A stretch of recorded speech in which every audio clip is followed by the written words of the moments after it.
Irmãos queridos, que a graça e a paz do Senhor seja com a igreja. Hoje nós começaremos a meditar sobre uma família que não guardava o sétimo mandamento, que, pelo contrário, transgredia-o das maneiras mais perversas, a família de Judá. E a história de Judá está registrada no capítulo 38 de Gênesis. Nesta manhã nós vamos fazer a leitura, peço aos irmãos que acompanhem, de todo este capítulo e daremos um panorama do capítulo, fazendo as ligações com a história de José e de Jacó. Pois ao lermos este capítulo, no meio da história de José, parece aqui uma interrupção muito abrupta da narrativa tão maravilhosa da história de José. Mas há um motivo muito importante para que o Espírito Santo de Deus levasse Moisés a registrar este capítulo de Gênesis 38. Então se atente para a leitura. Hoje faremos, como eu disse, um panorama deste capítulo e a partir das próximas semanas nós vamos meditar nele a partir de cada uma de suas sessões. Diz assim a palavra de Deus: Aconteceu por esse tempo que Judá se apartou de seus irmãos e se hospedou na casa de um adulamita chamado Ira. Ali viu Judá a filha de um cananeu chamado Sua. Ele a tomou por mulher e a possuiu. E ela concebeu e deu à luz um filho, e o pai lhe chamou Tornou a conceber e deu à luz um filho. A este deu a mãe o nome de Onã. Continuou ainda e deu à luz outro filho, cujo nome foi Selá. Ela estava em Quezibe quando o teve. Judá, pois, tomou esposa para o seu primogênito. O nome dela era Tamar. Porém, o primogênito de Judá, era perverso perante o Senhor, pelo que o Senhor o fez morrer. Então disse Judá a Onã: Possui a mulher de teu irmão, cumpre o levirato e suscita descendência a teu irmão. Sabia, porém, Onã que o filho não seria tido por seu, e todas as vezes que possuía a mulher de seu irmão, deixava o sêmen cair na terra, para não dar descendência a seu irmão. Isso, porém, que fazia era mal perante o Senhor, pelo que também a este fez morrer. Então disse Judá a Tamar, sua nora: Permanece viúva em casa de teu pai, até que Selá, meu filho, venha ser homem. Pois disse, para que não morra também este, como seus irmãos. Assim Tamar se foi, passando a residir em casa de seu pai. No correr do tempo, morreu a filha de Sua, mulher de Judá, e consolado Judá subiu aos tosquiadores de suas ovelhas em Tina, ele e seu amigo Ira, o adulamita, e o comunicaram a Tamar: Eis que o teu sogro sobe a Tina para tosquiar as ovelhas. Então ela despiu as vestes de sua viuvez e, cobrindo-se com um véu, se disfarçou e se assentou à entrada de Enaim, no caminho de Tina, pois via que Selá já era homem, e ela não lhe fora dada por mulher. Vendo-a Judá, teve-a por meretriz, pois ela havia coberto o rosto. Então se dirigiu a ela no caminho e lhe disse: Vem, deixa-me possuir-te, porque não sabia que era sua nora. Ela respondeu: Que me darás para coabitares comigo? Ele respondeu: Enviar-te-ei um cabrito do rebanho. Perguntou ela: Dar-me-ás penhor até que o mandes? Respondeu ele: Que penhor te darei? Ela disse: O teu selo, o teu cordão e o cajado que seguras. Ele, pois, lhos deu e a possuiu, e ela concebeu dele. Levantou-se ela e se foi, tirou de sobre si o véu e tornou as vestes da sua viuvez. Enviou Judá o cabrito por mão do adulamita, seu amigo, para reaver o penhor da mão da mulher, porém não a encontrou. Então perguntou aos homens daquele lugar: Onde está a prostituta cultual que se achava junto ao caminho de Enaim? Responderam: Aqui não esteve meretriz nenhuma. Tendo voltado a Judá, disse: Não a encontrei. E também os homens do lugar me disseram: Aqui não esteve prostituta cultual nenhuma. Respondeu Judá: Que ela o guarde para si, para que não nos tornemos em opróbrio. Mandei-lhe com efeito o cabrito, todavia não a achaste. Passados quase 3 meses, foi dito a Judá: Tamar, tua nora, adulterou, pois está grávida. Então disse Judá: tirai-a fora para que seja queimada. Em tirando-a, mandou ela dizer ao seu sogro: do homem de que são estas coisas eu concebi. E disse mais: reconhece de quem é este selo, e este cordão, e este cajado? Reconheceu-os Judá e disse: mais justa é ela do que eu, porquanto não a dei a selar meu filho, e nunca mais a possuiu. E aconteceu que, estando ela para dar à luz, havia gêmeos no seu ventre. Ao nascerem, um pôs a mão fora, e a parteira, tomando-a, lhe atou um fio encarnado e disse: este saiu primeiro. Mas recolhendo ele a mão, saiu outro, e ela disse: como rompeste saída? E lhe chamaram Perez. Depois lhe saiu o irmão, em cuja mão estava o fio encarnado, e lhe chamaram Zera. Oremos. Senhor Deus, Pai bendito, nós te louvamos pela leitura da tua palavra, pois sabemos que ela não é palavra de homens, mas que homens santos, movidos pelo teu Espírito Santo, falaram da parte do Senhor. Mesmo, ó Deus, que neste registro das Sagradas Escrituras existam coisas que são escandalosas e difíceis para compreendermos, nós sabemos que aqui é o Senhor que está falando algo para nós. Por isso, ó Deus, te pedimos que o teu Espírito Santo, que revelou estas verdades a Moisés, que trouxe à luz as coisas vergonhosas e privadas da família da aliança para o nosso conhecimento público, que este mesmo Espírito haja em nosso coração, dando-nos, através deste texto, o esclarecimento do Evangelho que aqui subjaz, que está aqui envolto em sombras, para nos alegrarmos no Evangelho, para compreendermos quão pecadores nós somos, mas também para vermos quão gracioso é o Senhor para conosco. Assim, ó Deus, nós oramos, em nome de Jesus. Amém. Quem vai resgatar esta família, meus irmãos? Que família terrível! Deus escolheu a família de Jacó, a quem chamou de Israel, para, através desta família, formar uma nação, para, através desta nação, enviar o Salvador, no qual serão abençoadas todas as famílias da terra. Mas esta era uma família muito disfuncional. Os filhos de Jacó eram assassinos cruéis, conforme nós vimos no caso de Siquém.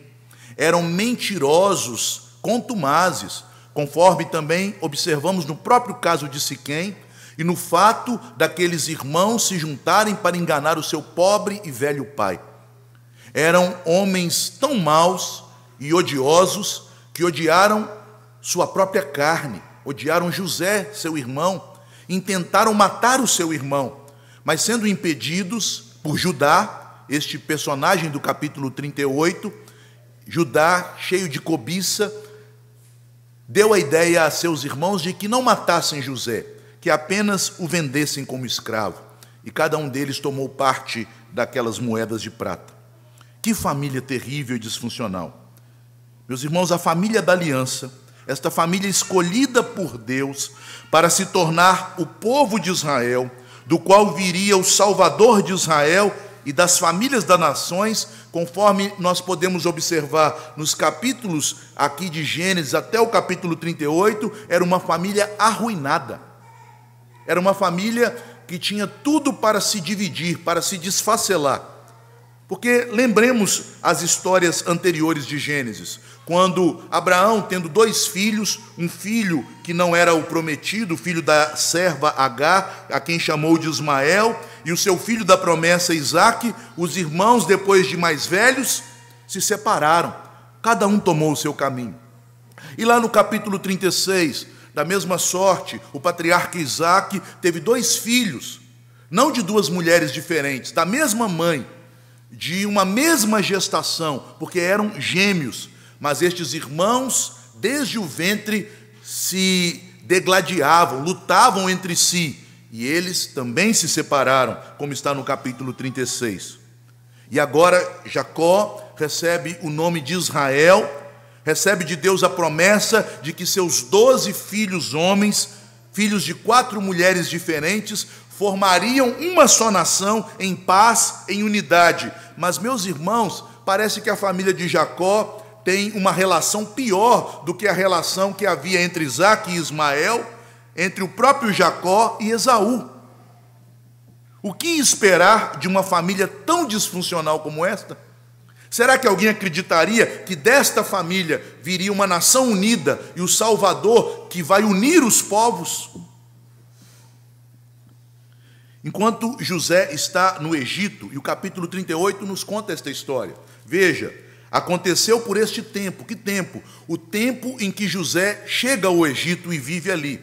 E enquanto José está no Egito, este capítulo 38 focaliza nos eventos que acontecem em Canaã, na família de Jacó, em especial com um dos filhos que vai ter papel central na história de José, na história de Israel e na nossa história, na sua história, que é Judá. O capítulo 38 dura os mesmos 21 anos de toda a história de José no Egito. Ele resume os 21 anos de história de José no Egito, da perspectiva do narrador agora em Canaã. Enquanto José está no Egito, o que está acontecendo com os seus irmãos? Vejam que este capítulo 38 é um capítulo que traz problemas para os pregadores. Porque no livro de Gênesis, este é o capítulo, a narrativa, que traz questões sexuais mais explícitas em toda a narrativa do Gênesis. Fala-se de prostituição, do onanismo, que é um vício aqui praticado, fala-se a respeito de intercursos sexuais de maneira pecaminosa durante todo este capítulo. Por esta razão, meus irmãos, alguns pregadores, eles evitam este capítulo. Ao narrarem, ao exporem, ao pregarem Gênesis, há uma forte tendência de pularmos do capítulo 37 para o 39, já que, vejam, no início do capítulo 39, nós retomamos a história de José. José foi levado ao Egito para a casa de Potifar. Então é melhor dar continuidade à história. A impressão que temos é que este capítulo 38, ele atrapalha a fluidez, a harmonia da história de José. Principalmente quando nós abordamos as narrativas do Antigo Testamento, as histórias do Antigo Testamento, de uma perspectiva moralista.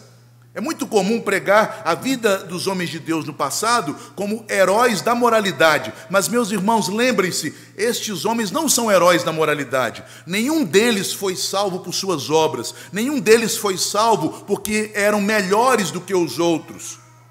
Eles são heróis da fé. São pessoas que tiveram fé em Deus e por isso foram justificados pela fé, através da graça. É a graça de Deus que está sendo salientada quando nestas narrativas se focaliza o pecado do povo de Deus, a corrupção dos servos de Deus.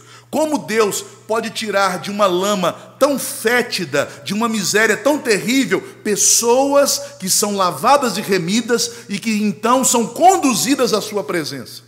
Deus pode fazer isso. Deus pode salvar o pior dos pecadores. Nós lemos lá no capítulo 37, no início daquele capítulo, no verso 2, que a partir do capítulo 37 até o final, no capítulo 50 de Gênesis, o narrador, que é Moisés, está contando a história de Jacó, a história de seus filhos. Diz lá, esta é a história de Jacó.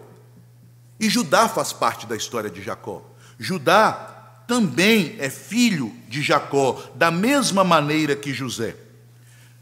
O narrador, então, ao colocar aqui esta história de Judá, ele vai nos mostrar que no desenrolar dos fatos, as vidas destes dois irmãos, que já haviam se cruzado no início, quando Judá livrou José da morte, não por bondade, mas por ambição. Não vamos matá-lo, porque não teremos lucro com isso, disse Judá, mas vamos vendê-lo como escravo. Lá na frente, 21 anos depois, a vida destes dois irmãos vão se encontrar. E por meio da vida destes dois irmãos que se cruzarão no futuro, Judá passará a exercer um papel mais importante do que José no final do livro de Gênesis. porque de Judá vem a redenção. De Judá virá o leão da tribo de Judá. De toda esta família problemática e desta relação de incesto virá Jesus. Jesus é filho de Judá, Jesus é filho de Tamar, Jesus é filho de Perez.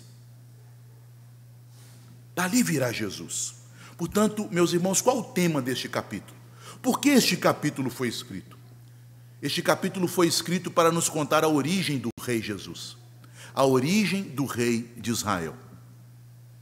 Obviamente que na perspectiva do Antigo Testamento, a visão deles ia até o primeiro rei, Davi. A origem de Davi é contada aqui. Mas da perspectiva do Novo Testamento, nós sabemos que o grande rei da casa de Davi, que assentou-se no trono de Davi para reinar eternamente, é Jesus. Então nós temos, da perspectiva do Novo Testamento, a origem do grande rei de Israel, que não é Davi, mas o descendente e filho de Davi, o nosso Senhor Jesus. Olhando então para esse texto de forma panorâmica, eu gostaria de apontar alguns pontos centrais que nós vamos meditar neles ao longo das próximas semanas, mas que devem ser enfatizados para que não percamos aquilo que é mais geral e importante quando formos nos ater aos detalhes. O primeiro ponto importante de observarmos deste texto, porque este texto pode fazer os moralistas tropeçarem. Nós podemos ficar tão preocupados com os pecados e com a corrupção da família de Judá que nos esqueçamos do que a palavra de Deus de fato quer nos ensinar aqui. Em primeiro lugar, o texto nos ensina que o rei de Israel virá, apesar do pecado do povo de Israel. Não é por méritos deles, é apesar deles. O tema do pecado e da maneira como Deus lida com o pecado é também tratado aqui neste capítulo, como nós já vimos no capítulo anterior. Vejam, Jacó enganou o seu pai Isaque. Os filhos de Jacó o enganaram com relação à morte de José. E agora, um dos filhos que deu a ideia do engano, Judá, é enganado por sua nora. O tema de como Deus trata o pecado através da retribuição. Deus usa o pecado dos filhos para tratar o pecado dos pais. O enganador é enganado.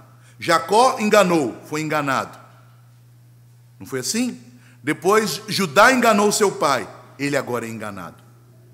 Meus irmãos, o pecado é algo terrível, porque quando nós o praticamos, nós fazemos visando algum prazer, algum lucro, alguma satisfação ou proteção. No caso da mentira, uma tentativa de blindagem, de proteção. Mas o pecado, quando ele aparece na vida de nossos filhos e se volta contra nós, ele mostra claramente quão terrível ele pode ser. E é isso que está acontecendo na história dos patriarcas. Até mesmo os elementos do engano se repetem. Percebam, Jacó, ele usou um cordeiro morto para alimentar o seu pai e se cobrir com a sua pele, a fim de se passar por Esaú. Ele enganou com o cordeiro. Da mesma forma, os filhos de Jacó matam um cabrito para passarem o sangue do cabrito nas vestes rasgadas, na túnica rasgada de José, para enganarem o seu pai. E agora, Tamar usa a estratégia de pedir um cordeiro para enganar a Judá. Os elementos vão se repetindo. Há também, meus irmãos, um propósito neste ato de Deus de castigar o pecado com o próprio pecado. Veja que quando Jacó, diz o capítulo anterior, ele recebe, lá no capítulo 37, versículo 32 e 33, a túnica ensanguentada de José, os seus filhos perguntam: o senhor, pai, reconhece esta roupa? E diz: e ele reconhece. Os mesmos verbos aparecem também neste capítulo, os versos 25 e 26, quando Tamar diz àqueles algozes que haverão de lançá-la em uma fogueira: mostrem para o meu sogro estes objetos, este cordão, este selo, esta vara, e perguntam: meu sogro, o senhor reconhece? E então Judá diz: reconheço. Estes dois eventos nos mostram que o objetivo de Deus em tratar o nosso pecado com o pecado é nos levar ao arrependimento. Quando nós pecamos, nós não sentimos o prejuízo, o malefício que o pecado causa, porque ele é contra alguém. Mas quando ele se volta contra nós, e nós então sentimos a dor do pecado, e humilhados pelo pecado que nos aflige, lembramos que nós fazemos o mesmo, então nós nos quebrantamos. Judá se quebrantou. Meu sogro, você reconhece esses objetos? Reconheço. Ele não apenas reconheceu os objetos, ele reconheceu o seu pecado. Ela é justa, eu não. A tradução, ela foi atenuada em relação a Judá. Ela é mais justa do que eu. Não foi isso que Judá disse no original. Ele disse, ela é justa, eu não. Eu reconheço, ela é justa, eu não. Judá, ele reconhece os objetos. E através do pecado que Deus permite que venha contra ele, o Senhor o leva a reconhecer o seu próprio pecado. O princípio da retribuição, que é a maneira como Deus trata o pecado, castigando o pecado, aparece aqui. Teu pecado te achará. Judá pensou que a sua mentira haveria de encobrir os seus pecados. Vejam, meus irmãos, que Judá, logo depois que enganou o seu pai, e vendo no final do capítulo anterior, 37, que seu pai não se consolava, que o seu pai, ele, por todos aqueles 20 longos anos, ele sofria com a morte, com a suposta morte de José, eu creio que Judá, movido pelo remorso, se afastou da casa de seu pai. O texto diz, e Judá foi embora, ele saiu dali, ele não aguentava mais ver o sofrimento do seu pai, tendo sua consciência que implacavelmente o fustigava. Você é responsável por este sofrimento. Para não contar a verdade para o seu pai, ele foge. O texto diz que ele se apartou, se afastou, mas o verbo original é, ele desceu. Ele saiu das montanhas de Hebrom, onde habitava Jacó com seus filhos, e ele desceu para as regiões do vale de Canaã, que demonstra não apenas um deslocamento geográfico, físico, mas também um deslocamento espiritual. Ele desce e ele afunda no pecado. O remorso não traz arrependimento. O remorso só leva a vícios, só leva à miséria, só leva ao afundar-se no pecado, porque aquele que é movido e consumido pelo remorso, ao invés de voltar atrás e consertar, ele usa um pecado para cobertar outro pecado. Assim como um viciado, não é verdade? Já perceberam pessoas que têm vícios como o alcoolismo, que quando elas bebem e percebem um prejuízo que causam, ali algumas destas pessoas, quando estão totalmente embriagadas, elas choram, elas demonstram todo o seu remorso, elas confessam seus pecados, mas tão logo se recuperam da ressaca, elas voltam e fazem tudo igual. O teu pecado te achará.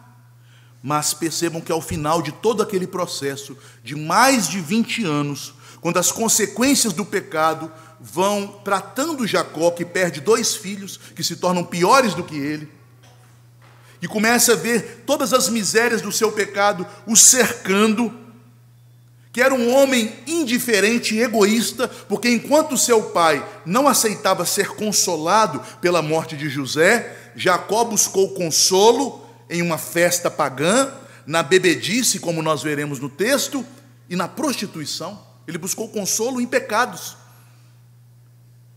E então Deus derruba Judá e lhe faz chegar ao reconhecimento do seu próprio pecado, o preparando para o momento de se encontrar com José. Quando Judá se encontra com José quebrantado, e passa a ser o instrumento de Deus para reconciliar aqueles irmãos. O pecado é usado como instrumento da graça para santificar a família da aliança, uma disciplina que conduz ao arrependimento. Meus irmãos, como Deus é bom. Ele não permite que os nossos pecados nos destruam. Ele não permite que as consequências dos nossos pecados cheguem ao seu grau mais terrível, a sua miséria consumada, mas Ele usa os pecados para, de uma maneira paulatina, ao longo do tempo, quebrantar o nosso coração e nos reaproximar da sua presença. Uma segunda lição que nós devemos aprender neste capítulo é que Deus age de formas variadas para suscitar o grande rei. Deus age de formas variadas. Nós queremos, às vezes, imaginar que Deus age sempre de uma forma uniforme. Se eu não me engano, há um ditado alemão que diz que Deus escreve certo por linhas tortas. Isso não está na Bíblia, mas a história de Judá é um exemplo disso. Deus escreveu a história da vinda de Cristo por uma narrativa que nós nunca imaginaríamos que poderia ser usada para a vinda do nosso Redentor. Este capítulo traz impressionantes contrastes e paralelos com o capítulo seguinte, que fala da vida de José. Por que é tão difícil para nós lidarmos com Judá? Porque a vida de Judá, ela é cheia de caminhos da providência que nos parecem estranhos, assombrosos. Nós queremos, meus irmãos, ter controle. Nós queremos pensar assim: eu vou andar certinho, Deus vai abençoar meus filhos, Deus vai guardar minha família, tudo vai correr bem e viveremos felizes para sempre. Mas a vida não é um conto de fadas, e a Bíblia não é fábula, a Bíblia é a verdade. Ela retrata a verdade da perspectiva daquele que não mente, da perspectiva de Deus. O capítulo 38 é a história de Judá, os 21 anos de Judá afastado das tendas de Israel, de Judá andando errante como um cananita. E os capítulos 39 a 46 narram estes 21 anos da história de José, que de igual forma está afastado das tendas de seu pai, longe de Israel, fora da terra da promessa, andando no Egito. Ambos saem da família da aliança. Veja que o capítulo 39 nos fala que José foi para o Egito. E o capítulo 38 começa dizendo que Judá se apartou de seus irmãos para a casa de um cananita, adulamita chamado Ira. Ambos saem da família, mas por motivos diferentes. Judá o faz voluntariamente. José é levado para fora da família da aliança forçadamente. Judá sucumbe à tentação e se junta a uma estrangeira cananita. José, neste paralelo que o contrasta com Judá, ele também é tentado por uma estrangeira, uma mulher bela, a esposa de Potifar. Judá é um homem que pratica a imoralidade sexual para se consolar do seu luto, enquanto José vive de forma casta, não busca na imoralidade conforto. José, ele sofre o dano das mãos de seus opressores, enquanto Judá quer se tornar o algoz de Tamar, sua nora. Judá recebe o juízo de Deus sobre seus filhos, que se tornam mais perversos do que o pai. José é consolado por Deus no Egito, quando recebe 2 filhos que demonstram a bênção de Deus sobre ele. Judá é acusado de forma verídica por uma mulher. José sofre uma acusação falsa de uma mulher desonesta. Por fim, as histórias que correm paralelas, um homem que é um exemplo de moralidade, outro homem que é um exemplo de imoralidade, e estas histórias que correm paralelas se unem para cumprir a profecia de Deus dada a José no início da narrativa. Quando José teve sonhos em que haveria de governar sobre os seus irmãos, e que seus irmãos viriam até ele, se prostrariam diante dele, e ele, como uma espiga de trigo, sustentaria os seus irmãos. Isto ocorre, meus queridos, porque Judá, já quebrantado neste episódio de Tamar, ao se encontrar com José, condoído, não sabendo ainda que aquele governador era José, mas condoído pelo seu pai, tendo em vista que aquele governador queria manter como seu cativo Benjamim, o filho predileto de Jacó, Judá se oferece como resgatador de Benjamim. Isto comove o coração de José. Isto reconcilia a família e os irmãos. Deus usa José como a fonte de provisão para manter a vida da família da aliança, mas Deus usa Judá como a fonte de perdão e reconciliação, a fim de enviar o rei, o autor da vida. Percebam, Deus usou os dois. E nós, às vezes, em nossa visão tão hipócrita e moralista, queremos ver apenas a ação de Deus na vida de José. Meus irmãos, se Judá não tivesse pecado tanto, Se Judá não tivesse sido tão amassado pela disciplina de Deus, se Judá não recebesse um perdão tão grande de Deus, ele não teria tanto amor em seu coração para oferecer a sua própria vida para resgatar o seu irmão. A quem muito é perdoado, a este muito ama. E veja, Deus usa este instrumento, que aos olhos humanos é tão sujo, mas Deus o purifica, o usa, e Ele é a causa da restauração da família, não José. Foi a ação dele. Mas o ponto principal nesta história é destacarmos a eleição da graça como a causa de Deus enviar o rei. Esse texto nos fala de graça. Graça que é recebida pela fé. Vejam, meus irmãos, que o tema da monarquia, do rei de Israel, já aparece no capítulo 36, no verso 31.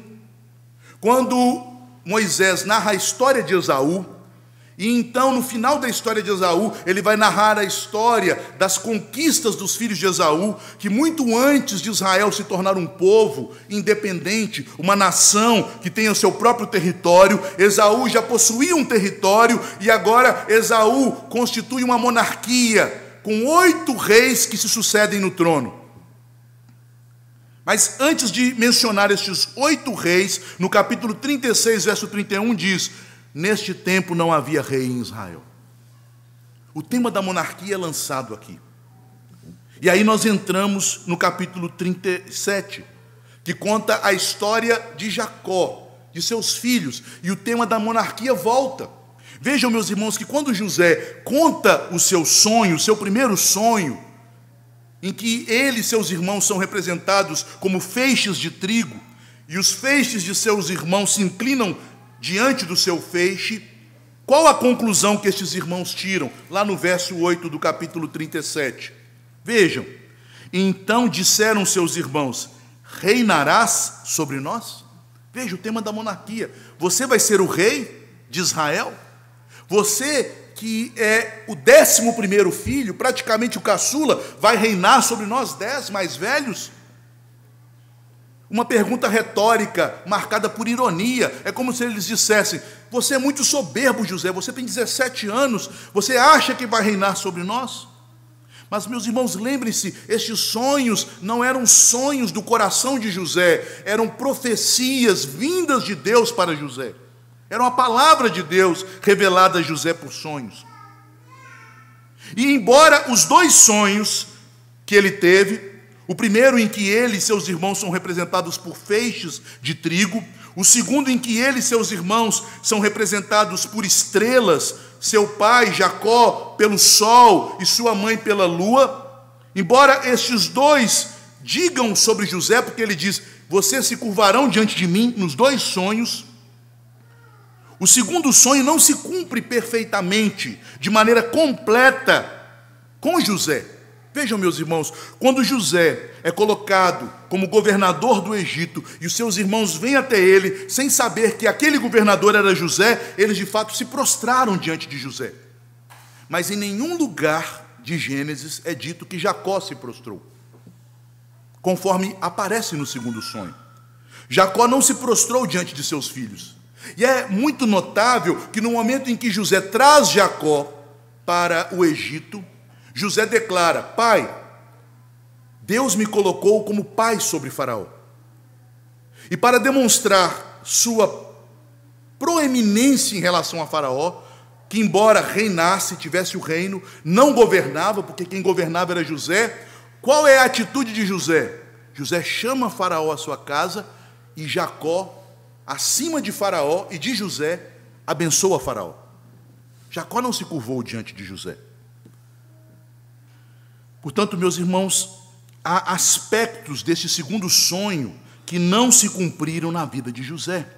José, conforme nós podemos deduzir do simbolismo do primeiro sonho, foi usado para dar a subsistência a seus irmãos, porque ali eles são simbolizados com feixes de trigo. E lembrem-se que os irmãos de José foram enviados ao Egito pelo seu pai para buscarem os grãos, o trigo.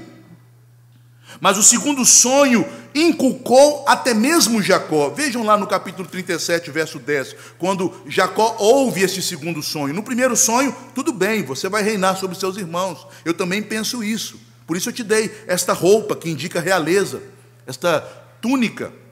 Mas no segundo sonho, quando ele mostra-se reinando até mesmo sobre o seu pai, diz ali: que sonho é esse que tiveste, meu filho? Versículo 10 do capítulo 37. Acaso viremos eu e tua mãe e teus irmãos a inclinar-nos perante ti em terra? Eu também vou me inclinar? Como eu disse, esse sonho nunca se cumpriu completamente. Jacó não se prostrou diante de José quando foi ao Egito. E o que é mais curioso, quando José sonhou este sonho, sua mãe já estava morta. Não havia nem a possibilidade de sua mãe se prostrar diante dele nesta época. Como então este sonho se cumpre? Nós lemos a respeito dos símbolos deste sonho em Apocalipse 12. Lá nós temos os mesmos elementos do sonho. João, ele tem a visão de uma mulher vestida de sol, que representa Jacó, tendo uma coroa de 12 estrelas sobre a cabeça, que representam José e seus 11 irmãos, e tendo a lua debaixo de seus pés, representativa da mãe. Eles são usados para descrever a vinda de Cristo e o seu reino, conforme está em Apocalipse 12, versículo 5. A mulher gerou um filho varão que há de reinar. Ele subiu aos céus e recebeu de Deus o reino. Quem reinará sobre Israel? Não será José, será o filho da mulher, o filho varão. Este filho varão, do qual é profetizado em Números 24:17, pela palavra que o Senhor entregou a Balaão, como a estrela de Jacó. O pacificador, vejam, na profecia a respeito dele, no capítulo 49, quando Jacó abençoa os seus filhos, ele é chamado de Siló, que quer dizer o pacificador, já que a palavra Siló tem sua raiz na palavra Shalom. E veja o que Jacó fala a respeito de Judá. Ele diz: Judá, teus irmãos te louvarão. Gênesis 49:8. A tua mão estará sobre a cerviz de teus inimigos, e os filhos de teu pai se inclinarão a ti. Não é José. Por quê? Porque Judá é leãozinho da presa subiste, filho meu, encurva-se e deita-se como leão, e como leoa. Quem o despertará? O cetro não se arredará de Judá, nem o bastão de entre seus pés, até que venha Siló, o pacificador, e a ele obedecerão os povos.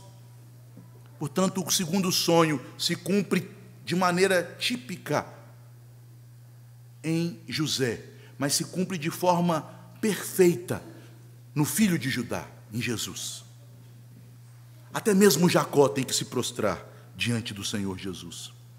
Na bênção de Jacó, quando as coisas foram aclaradas, quando a providência de Deus resolveu os dilemas daquela família, ficou claro para Jacó que José seria usado para manter a vida, mas que o rei e autor da vida viria de Judá.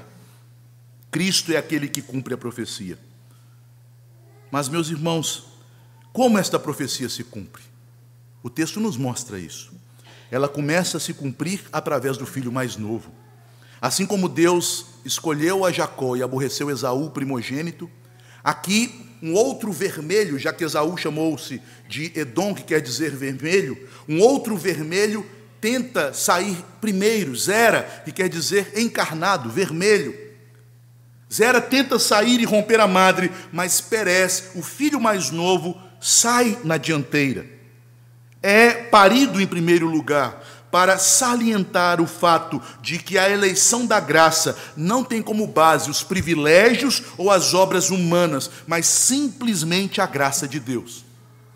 E estes personagens do final do livro, Perez, seu irmão Zera, que queria ser o primogênito, mas não foi, e sua mãe Tamar, são personagens citados no Evangelho. Em Mateus, no capítulo 1, no versículo 3, na genealogia de Jesus, a primeira mulher citada na genealogia de Cristo é Tamar. E Judá gerou de Tamar a cananita, Perez e Zerá. Perez e Zerá. E destes, ou melhor, e deste Perez vem o Senhor Jesus. Por que Tamar recebe tanta honra? Tamar, que era uma cananita e estrangeira, tentando suscitar a linhagem de Israel, a linhagem de Judá, querendo ter um filho para suscitar o primogênito de Judá, ela demonstra fé na promessa de Deus. Ela não buscou um outro marido, ela não buscou voltar para a tenda de seus pais, ela não buscou se afastar da família da aliança. Mesmo que Judá, sendo parte da família da aliança, vivesse como um ímpio, Tamar, de algum modo, ouviu falar a respeito das promessas de Deus, creu nestas promessas, e embora ela tenha usado meios pecaminosos, ela, neste ato, agiu com fé, ao ponto de Judá ter que declarar a respeito dela: ela é justa, eu não. Mas ela é justa pelos seus atos? Uma mulher que comete incesto, que se finge de meretriz, que engana o seu sogro, ela é justa porque creu na promessa, pela fé. Meus irmãos, como nós devemos aplicar então este texto? A partir destes princípios gerais que nós vamos, a partir das próximas semanas, tratar neste capítulo 38 de Gênesis, nós podemos também ter algumas aplicações gerais. Em primeiro lugar, este texto nos ensina que os pecados têm consequências, que Deus castiga pecados, que a disciplina pode vir, e geralmente ela virá sobre os nossos filhos. Deus disciplinou Jacó em seus filhos, e agora Deus disciplina Judá em seus filhos. Lembre-se, seu pecado te achará.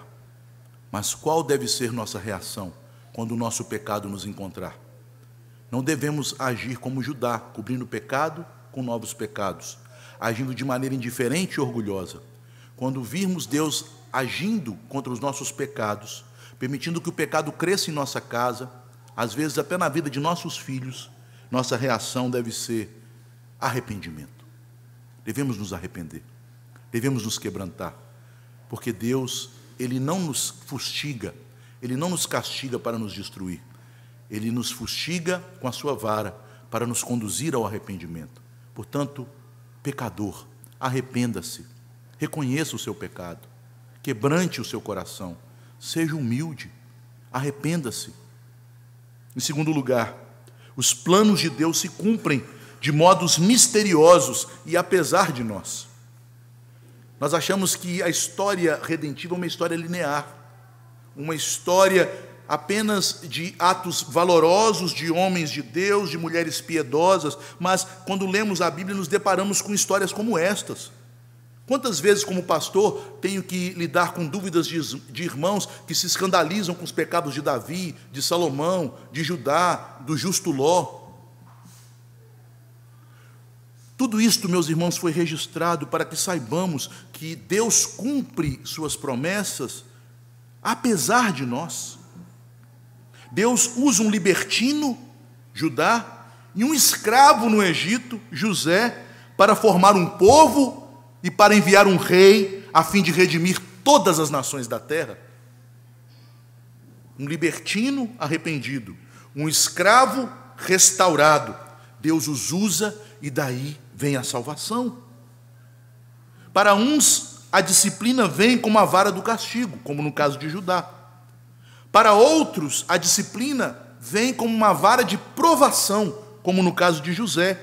Mas percebam, meus irmãos, tanto Judá quanto José foram fustigados pela vara de Deus.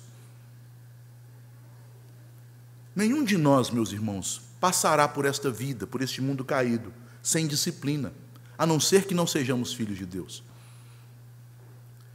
Cristo não tinha pecado, e as Escrituras nos dizem que Ele aprendeu a obediência por meio das coisas que sofreu. Nós que temos pecado, seremos disciplinados com o nosso pecado. E se vivermos santamente, seremos disciplinados para aprendermos a obediência por meio das coisas que sofrermos. Foi assim na vida de José, foi assim na vida de Judá. Portanto, atente-se para este fato. qualquer pregação do Evangelho que diz que o Evangelho te livra de tormentas nessa vida, ou que todas as tormentas são causas do seu pecado pessoal, é uma pregação falha, equivocada. Crentes piedosos sofrem. José não era piedoso e não sofreu? O nosso Senhor Jesus não era sem pecado e não sofreu? Os santos apóstolos não foram homens fiéis, tementes a Deus e não sofreram por sua fidelidade? Todo filho de Deus está debaixo de disciplina. Deus está nos educando para que pelo Espírito Santo e pela palavra o caráter de Cristo seja formado em nós. E em terceiro e último lugar, o mais importante deste texto, meus queridos, não é observar a gravidade, a miséria, as terríveis consequências, a malignidade do pecado de Judá e especialmente de seus filhos. Este texto nos mostra que o pecado ele foi abundante na vida daquela família, mas onde abundou o pecado, superabundou a graça. A graça sempre suplanta o pecado. O Senhor age em famílias imorais. O Senhor restaura família disfuncional. O Senhor quebranta e transforma famílias pecadoras para produzir salvação. Eu não sei que tipo de família você tem, mas eu sei que é do mesmo tipo da minha, uma família imperfeita, uma família composta por pecadores. Se Deus agiu na pecaminosa família de Judá, Deus também age na sua e na minha pecaminosa família. Ele age pela graça, Ele age produzindo arrependimento, Ele abençoa por meio da fé e Ele justifica pecadores que creem no grande rei que veio de Judá, no leão da tribo de Judá, no pacificador de todas as famílias da terra, no abençoador das nações, nosso Senhor Jesus Cristo. Que Deus nos abençoe, fiquemos de